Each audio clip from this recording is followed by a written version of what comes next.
Hello મિત્રો, સ્વાગત છે તમારું અમારી તબેલા માહિતી ચેનલમાં. આ છે સાર ભરવા માટે ગોડાઉન. આ બાજુ તબેલો છે, બે સાઈડ ગમાણ કરેલી છે, વચ્ચે બે સાઈડ ખાલી બનાવેલ છે ઝરણ માટે, વચ્ચે ખુલ્લી જગ્યા છે, બે સાઈડ જ ગમાણ લીધી છે. આ તબેલામાં ટપ નાખેલા છે પ્લાસ્ટિકના, 10 ફૂટનો ગાળો છે બે ટપ્પા વચ્ચે. જોઈ લો, લોખંડના પતરાથી ઢાંકેલો છે તબેલો. તબેલાની સાઈઝ છે 36x80. એમાં લોખંડના પતરા નાખેલા છે જે કલર કોટન આવે.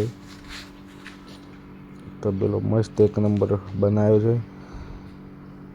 જોઈ લો, સાઈડમાં ઉપર પતરા મારેલા છે.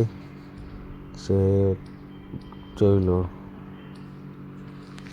બે સાઈડ પતરા મારેલા છે, વાછોડ ના આવે, ગરમી તડકો અંદર ના આવે.